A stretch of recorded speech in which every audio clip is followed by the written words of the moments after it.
Hey guys, Carl Allen, hope all is well. I am back in the UK, not been in the UK for months, been busy doing deals and events over in the United States, but I'm back in my home office here in the beautiful Lancashire countryside, so doing this really awesome training for you. So I'm going to teach you a lot of the fundamental basics of business acquisitions, tell you a little bit about me, and then I've got some free training at the end of today's presentation where you can further your journey into buying businesses. So I will see you on the slides. So here we go. So we're going to talk about hands-off business acquisitions as the ultimate wealth creation tool. So for those of you that don't know me, I'm Carl Allen. I've been buying and selling businesses for 31 years, almost 32 years. I spent half of that on Wall Street as an investment banker with Bank of America, and then working with very large corporates like HP.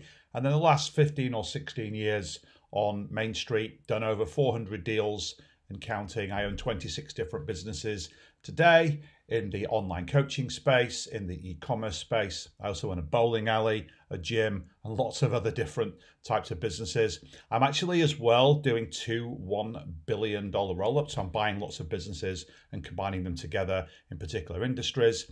And I'm also doing a lot of real estate deals. So I'm spending a lot of time in the United States. I'm buying 500 real estate properties as well by 2028. So I want to start off by talking about why should you buy a business? A lot of you are brand new to business acquisitions, and you're probably thinking, well, you know, if I want to own a business, why don't I just go start one? Well, let me give you some data. So most people start and then build businesses. If you look at the 2022 data, because the 2023 data is not out yet from the SBA, 6.6 million people in 2022 went and started a business from scratch, yet only 206,240 people actually went out and bought a business. So it's kind of interesting that if you want to get into business ownership, 97% of people start a business and only 3% buy one. And my analogy is like having a car. So most people own a car. So would you build a car? Would you go to eBay and buy all the different components like the transmission, the wheels, the chassis, the glass, the engine, all the different things, the seats, and then go on YouTube and figure out how do I put all this together and build a car? No, you'd go to a dealership like Tesla or BMW or Mercedes, and you'd buy a car that they've built for you, and you'd finance it probably using their money, right? So that's exactly what we're talking about in business acquisitions. People don't build iPhones. They've got a Radio Shack or Tandy, which is a really old electronics store that used to live in the UK where I was born.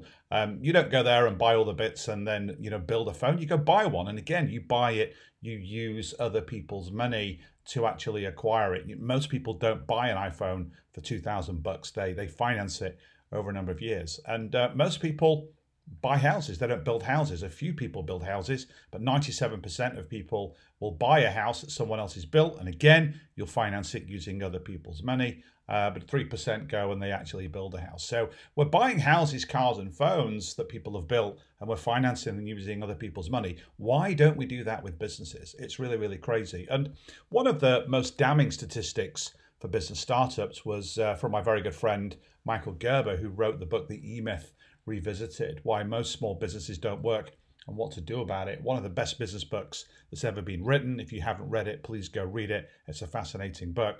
But what's really interesting is Michael Gerber said that the 40% of businesses that start actually die within the first year, and 96% are dead by the 10th year. So only 1 in 25 businesses, or 4% of startups, actually survive. So why not just go and buy a company that's 10 years old and finance it using other people's money? It's that simple. And if we look at the market data for business acquisitions today, there's a lot of businesses for sale. There's about 39 million small businesses in total across the UK, USA, Canada, and Australia. And there's about 2.9 million businesses for sale right now. And only 1 in 11 on average of those companies are going to sell within the first 12 months. So there's a massive market. There's over 2.6 million small businesses for sale right now that are going to sat unsold for at least 12 months' time. And this problem's getting worse. So if you're from the United States, where I spend most of my time, we talk about baby boomers a lot. There's 10,000 baby boomers retiring every day. And the number one exit strategy of a baby boomer is actually just to shut the doors and turn off the lights. 62% of retirees are just closing their businesses down. They're walking away from their legacy, their employees, their customers, because there's nobody that's got the knowledge or the access to capital to go and buy those businesses. And it's actually getting worse. It's crazy. About 2.47 million businesses were for sale just before COVID. Then it dipped a little bit because people sat on their hands not knowing what to do. We had a bit of a resurgence post-COVID. Last year, there's about 2.73 million, 76 million businesses for sale. And then by 2028, there's going to be over 5 million businesses for sale as these tens of thousands of boomers every day are retiring, and a lot of them own these small businesses. By 2033, so 10 years from now, there's going to be nearly 7 million businesses for sale. And I really want you guys to go out and acquire as many of those businesses as you can.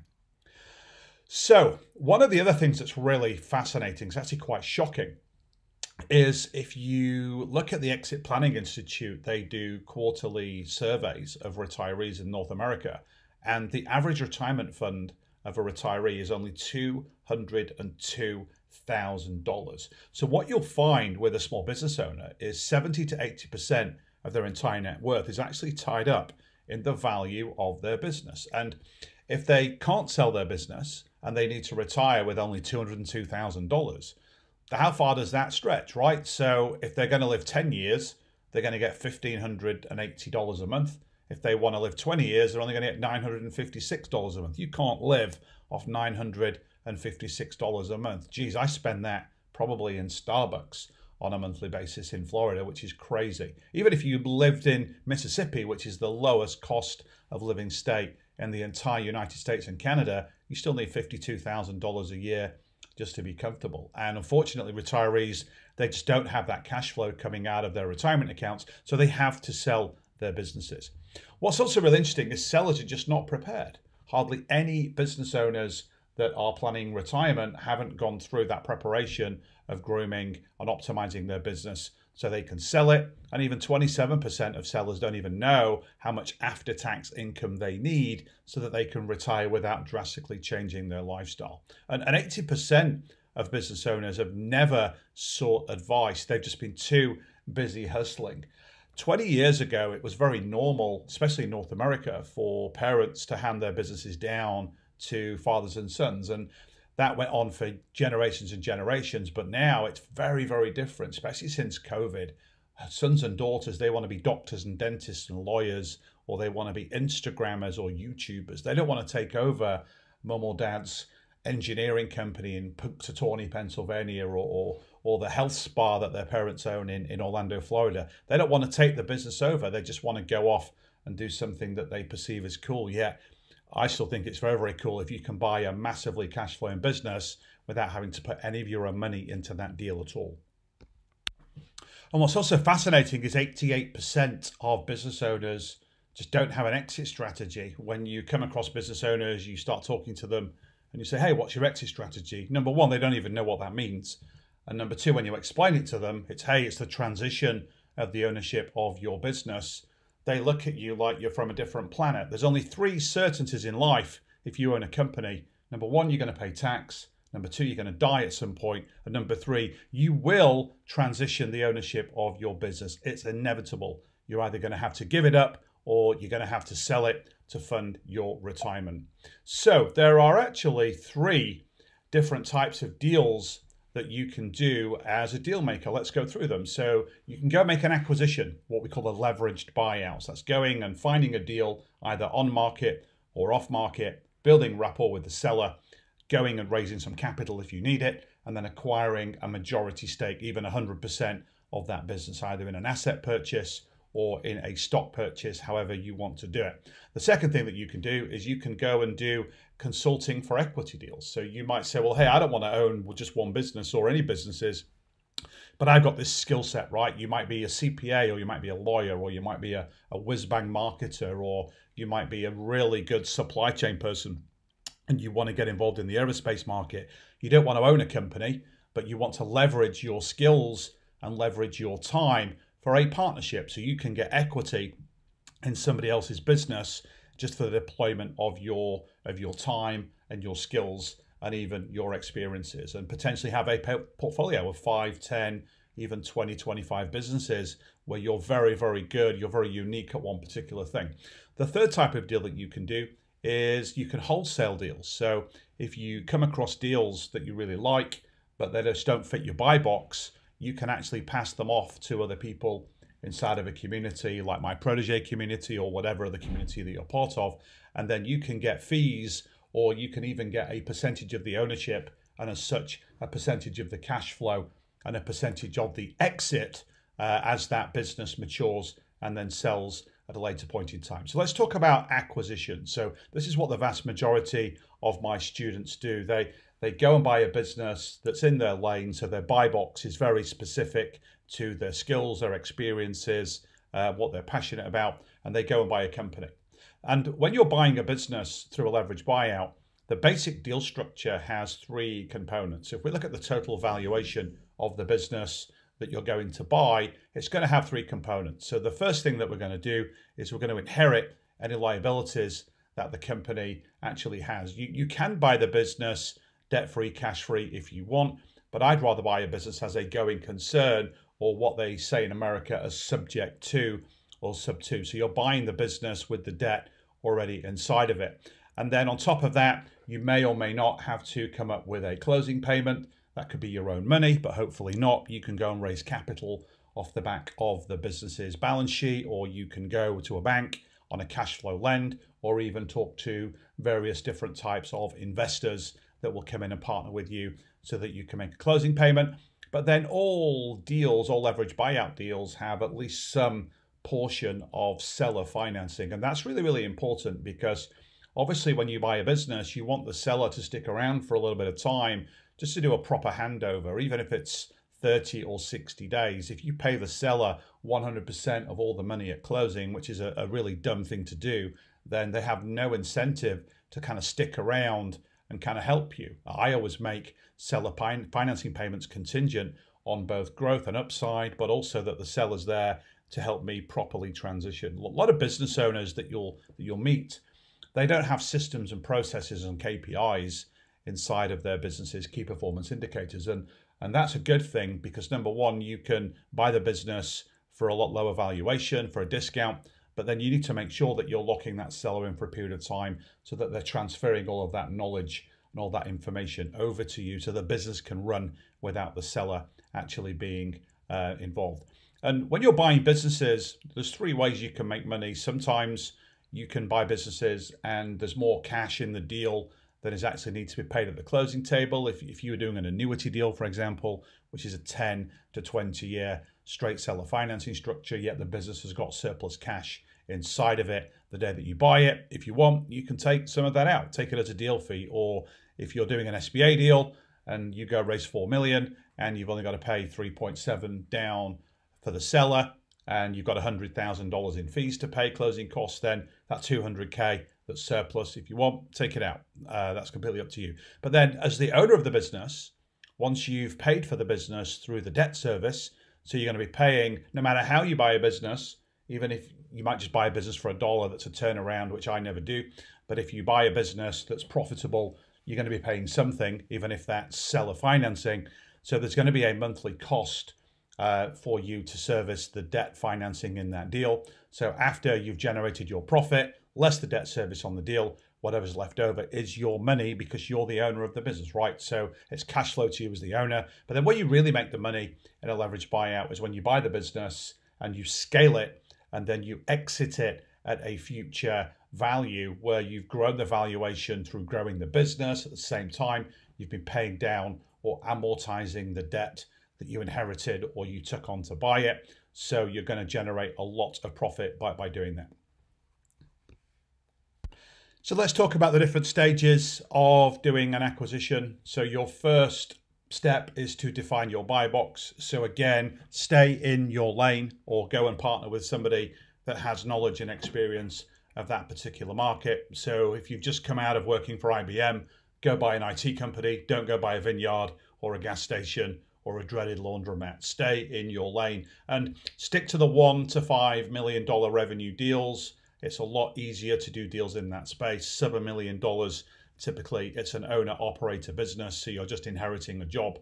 And what's really cool is you don't have to pay to get a job. People will pay you to take a job. So if you don't want a job, then definitely don't do deals less than $1 million in revenue. And if you go above $5 million in revenues or $10 million a year in revenues in some cases, then that's where a lot of the price action is. That's where a lot of the big acquirers are, like private equity and large strategic buyers. So if you stick to the $1 to $5 million range, then you're going to be good. And then figure out, do you want to be an owner investor or an owner manager? There's nothing wrong being an owner manager or an owner operator. That means you're buying a business in a location close to you, because you're going to be going into the business every day and operating it. I obviously don't do that because I own 26 companies. I can't be in 26 different places at once. I have operators that run my businesses for me, and I give them equity in those deals to be my partner.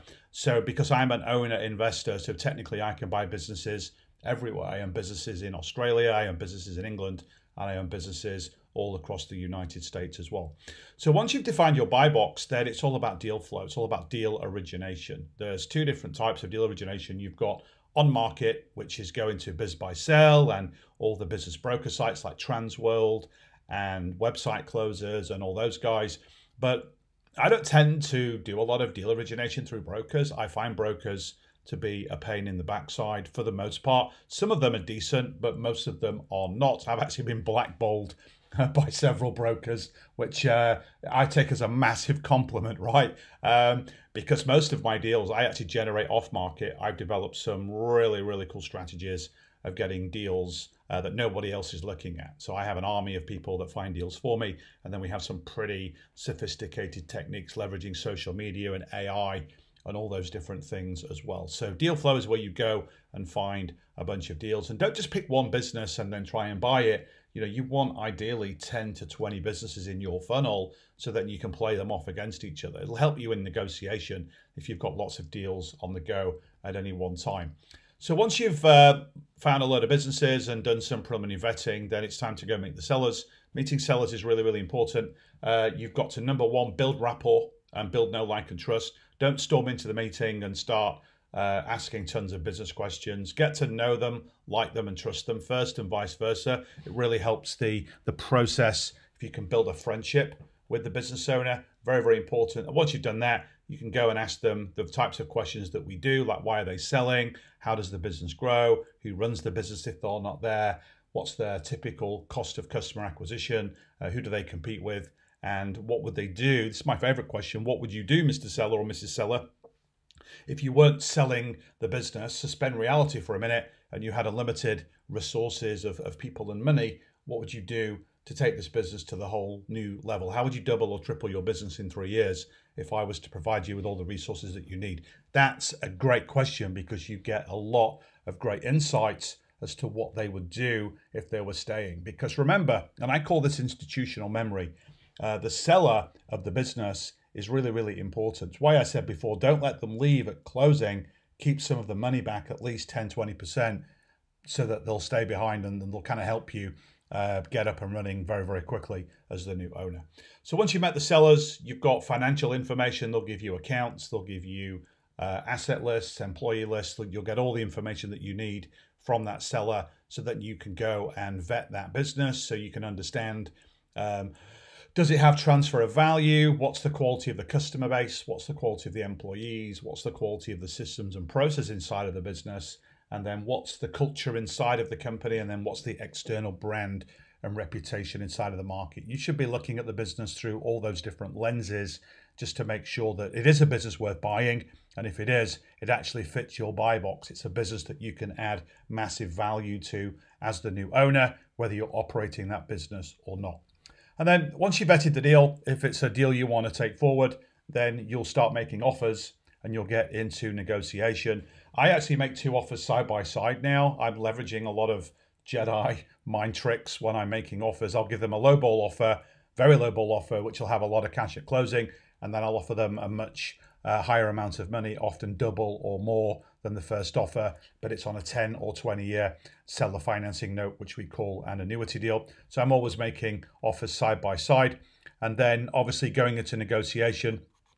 What's really interesting about when you're negotiating a deal is, and Chris Voss, the author of Never Split the Difference, will tell you this, good friend of mine, that you should never talk more than you listen, right? When you're negotiating a deal, try and listen 2 to 3 times more than you're actually going to speak. Because what the seller's going to do in that negotiation is they're going to tell you what they truly value and what they truly care about in the acquisition. And sometimes it's not money. I bought businesses before where all the owner cared about was keeping the name of the business, or keeping the logo of the business, or keeping the location in one place, or making sure I wasn't going to fire any of the employees. And if you agree to all those intangible things, those non-financial things, then you'll be very surprised just how much you can get creative and you can flex the boundaries when it comes to the money and it comes to the numbers. And then once you've got an offer accepted, sometimes you might need a closing payment, so you'll then go out and you'll raise some financing. As I said before, you can leverage the balance sheet. That's called asset-based lending. You can go and get a cash flow lend from the SBA if you're in the America, or the British Business Bank if you're in the UK. Both have similar schemes. You can go and raise equity from angel investors, family offices, private equity firms, even customers and suppliers if you want. There's loads and loads and loads of different places to get money. And don't forget the internal resources of the business as well. It might have surplus cash. It might have tons and tons of surplus assets or inventory or stuff that they don't need. You can liquidate some of that. Even lines of credit, you can generate cash from all of those different things. And then once you bought the business, that's when the fun really starts, because as I mentioned before, to really generate lots of wealth through buying companies, once you bought a business, you need to scale it before you can sell it. So that's where you can grow the business and then optimize and then exit, sell that business to somebody else. So the goal of buying businesses is really to buy good businesses. Don't buy bad businesses, and don't buy world-class businesses. You want to buy a good business that's generating cash flow, and your goal through the ownership is to turn it into a really, really good business, because then not only will you grow the revenue and the profit of that business,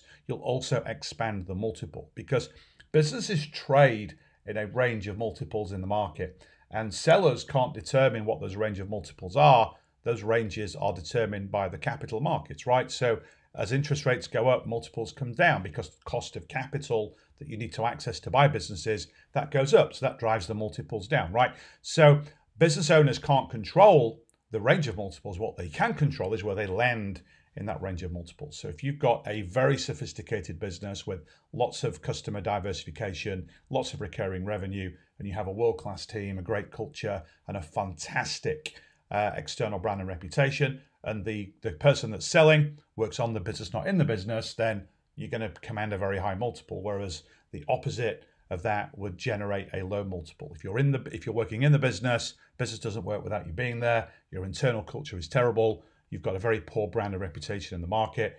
You've got a very small number of customers. They're one-off. They're not recurring, and you don't have any systems or processes or KPIs, key performance indicators, in the business. Then you're probably not going to sell for any multiple. You're going to be worth liquidation value only, which is the seller closing the doors, turning off the lights, and then liquidating the balance sheet into cash. And this little valuation slide just kind of sums up what I've just said. So there's only two ways you can drive the range of multiples. Number one is obviously the bigger the profit, the bigger the multiple in a deal. That's why the likes of Apple trades at a 24 times multiple, yet most small businesses are in the 2 to 3 range, depending on the industry. And the average was 2.78 in 2023 across all small businesses, 1 to 5 million in revenue.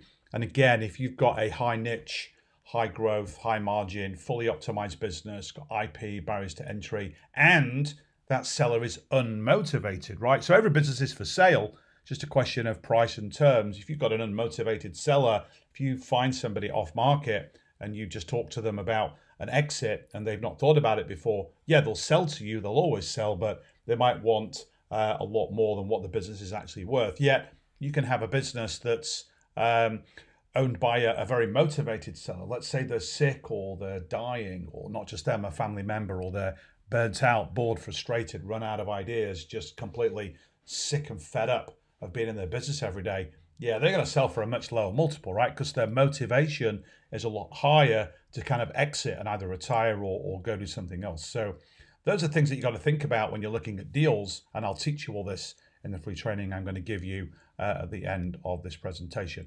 So this is just a snapshot of the deal stats from BVD. So 2.78x was the average multiple, which is selling price to EBITDA, which is our uniform measure of profitability. And again, we're in the $5 to $10 million revenue range deals. Also 1 to 5 as well. I don't go below $1 million.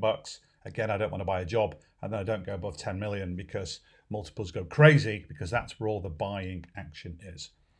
We talked before about when you're looking to make money from doing deals, there's 3 ways, right? There's cash at the closing table, there's cash flow, net debt service on every month or every quarter, and then obviously the big money is where you exit. So take an example, we buy a business doing $3 million in revenues, it's doing a 10% margin, it's pretty average, $300,000 in profit. Let's say you buy that business for a 2.5 times multiple, which would be $750,000. And then in 3 years' time, you grow that business, you grow it from 3 to 5, you increase the margins from 10% to 20%. Then at $1 million of EBITDA, now you're a seller. If you've really optimized that business and you've made it best in class, you could probably sell that for a 5 times multiple, if not more. So you'd be exiting that deal at $5 million. And then let's say you've still got $500,000 left of the debt that you took on to purchase the business, whether it was bank debt or whether it was seller financing, doesn't really matter. So you're going to walk away from that deal, just one deal, after 3 years with about $4.5 million of profit before tax. And what's really interesting is you'd probably make just over $6 million doing that deal, because you'd get 4.5 from the exit. During the ownership of that business, after the debt service, you would probably personally cash flow about $1.5 million as the owner. And then let's say you took $50,000 from the closing table when you did the deal in the first place, then you'd be making just over $6 million. And what's crazy is you can actually do this deal with no capital personally invested. A lot of my students use a little bit of their own money, but a lot of them don't. They partner with investors or other capital providers, or they get very, very creative with the seller so that you can use the internal resources of the business for that equity investment. So overlaying on our model, 6 million and 50 would be the 50,000 at the closing table, $1.5 million cash flows the owner, net of the debt service, and then 4.5 million proceeds from the exit. Now, really interesting. I'm really good friends with Pace Morby, the founder of Sub2, which is the largest real estate coaching community in the world. And I was on his podcast about a year ago over in Phoenix, and he asked me a really good question. He said, "Hey, Carl, like, should you buy real estate or should you buy businesses?" And I said, "Well, actually, you should do both because I'm doing both." And what's really interesting, though, when you look at the returns, business acquisitions returns are much, much higher than real estate. Real estate's, you could argue, is a more stable asset to invest in, right? Unless there's nuclear explosions or, major social economic things going on, real estate pretty much stays quite static. Sometimes it grows, sometimes it doesn't. But if you bought let's say you went and bought a house, 300,000, whether it's US or UK, doesn't really matter. So $300,000 was the purchase price. If you go buy real estate, you still need 25% equity invested. And let's say you were doing a flip, you're going to buy a house and you're going to flip it.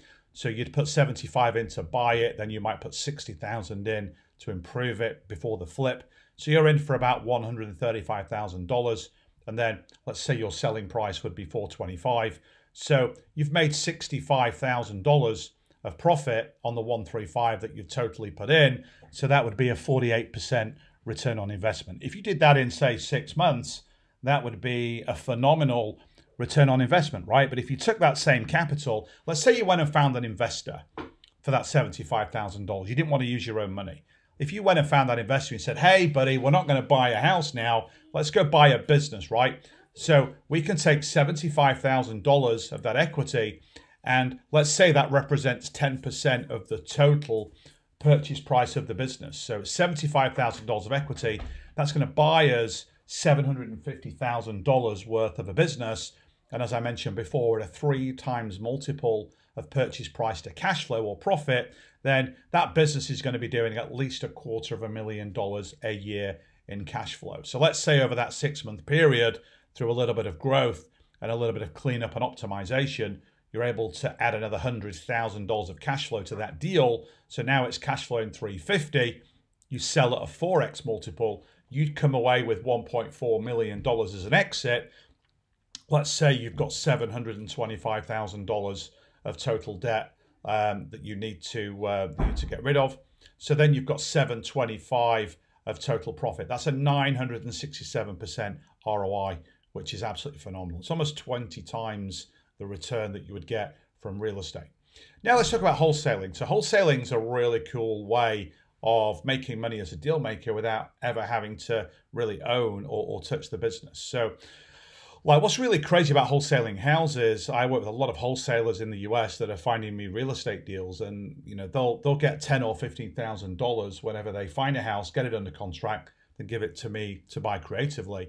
You can make $900,000 by wholesaling just one business acquisition, and we're going to use the annuity deal structure as a way to showcase how you can do these types of deals. And an annuity deal structure, it's what I actually spoke to you guys about at the last virtual summit. So last July, I think it was, July of 2023. I walked you through how you could buy a business like you could lease a car. So you're just paying for it on a month-to-month basis, like leasing a Tesla, right? And that there are a lot of benefits of these annuity deals. Number one, it's like a rent-to-own type model. You're effectively sharing cash flow with the business owner over 5 or 10 or even longer years. I just bought a marketing agency on an annuity deal structure on 21 years of payments, no payments up front from me or anybody else, just 21 years of financing for this deal. And these deals are very, very quick. I actually closed that marketing deal in about an hour. It was a very, very quick deal. I met somebody, did that deal, and I owned the business an hour later. Allow yourself a couple of weeks if you want to do these deals, versus if you want to go and talk to banks or investors, they're going to take a lot longer to do due diligence both on the business and on you. And that, they could take 4 or even 5 months to get those deals done. When you do an annuity deal, they're very, very light touch on the due diligence. I actually don't do any due diligence before I buy it. I'll check they've paid the tax returns, and I'll check, my attorney will check that there's nothing major going on. And then I'll do most of the detailed due diligence after I've bought the business. And if I don't like it, I can just give it back, because I've spent no time, no money, my money or anyone else's money to do that deal. And what I love about annuity deals is they're solving the major US boomer retirement problem. As I mentioned before, $202,000 is the total average retirement fund for somebody that wants to retire in the United States. And literally, if they sell their business, all the cash at close, they're going to pay a whopping amount of tax. They're obviously going to get a lot less if they want all the money up front as well. Then they don't have money to retire. So by paying them out over a long period of time, you're able to pay them more money as well, which is really, really good. And it solves that retirement problem, and they'll pay a lot less tax. There's installment sale plans now, both with the IRS in America and the HMRC in the UK. So sellers are only taxed when they actually receive the money.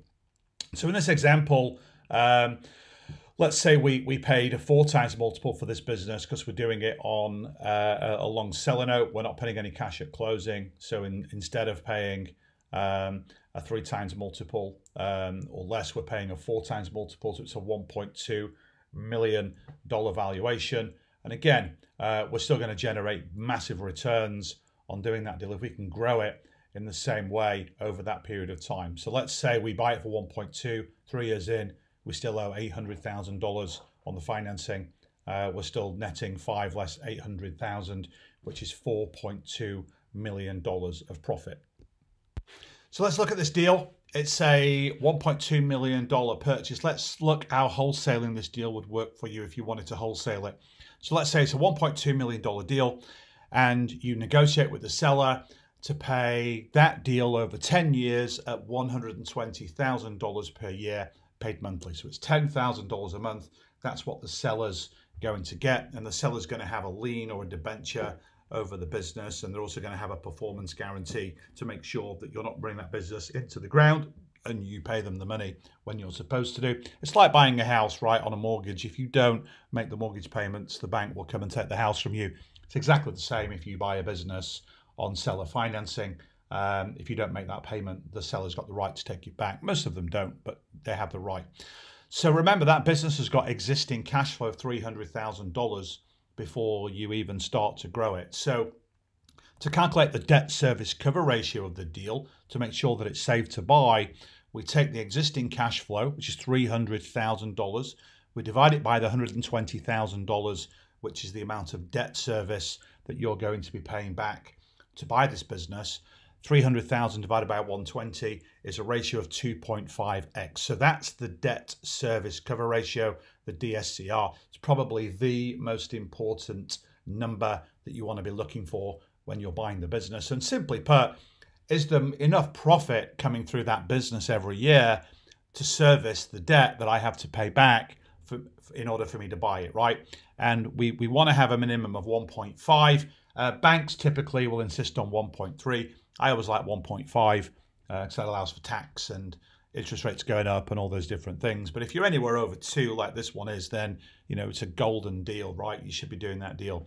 And what's interesting is if the seller's getting $120,000 per year, then you as the wholesaler and the buyer, someone you wholesale it to, you're basically splitting the rest. So let's say you were wholesaling this deal, you originated this deal off market, you went to meet the seller, you had a great conversation, you negotiated an annuity deal structure, $120,000 a year for 10 years.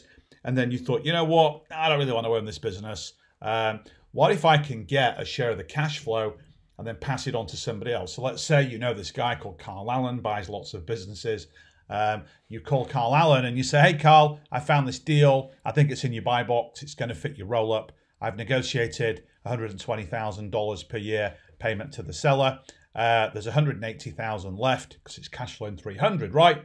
I'll take $90,000 a year and you can have $90,000 a year as the buyer, and then you can integrate that into your business and do whatever you want. Like, what am I going to say? No, of course I'm not. I'm going to say thank you very much for giving me free cash flow of $90,000 per year. And if you've wholesaled that deal to me, then absolutely, you're welcome to that fee. And again, over 10 years, that's $900,000.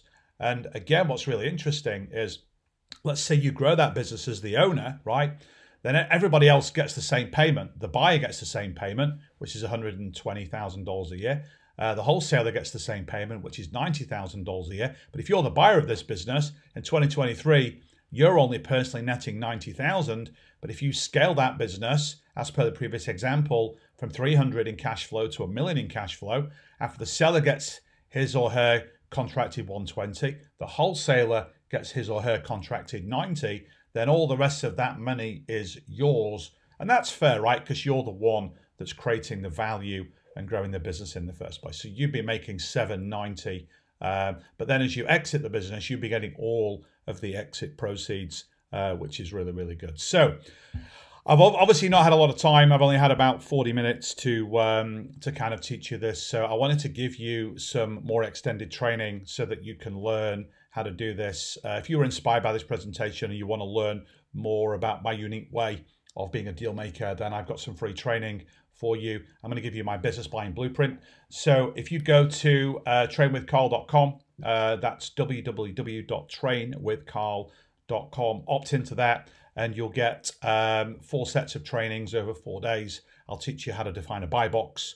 I'll teach you how to originate deals primarily off market. I'll teach you how to go into seller meetings and ask the right questions, build relationships, build rapport, and then get the numbers. And then I'll teach you how to vet the deal and make an offer. So definitely hit trainwithcarl.com to get that content. And if you want to check out all my other stuff, go to @CarlAllenOfficial, either on Instagram or on YouTube. I'm constantly dropping stuff over there as well. Okay, thanks guys.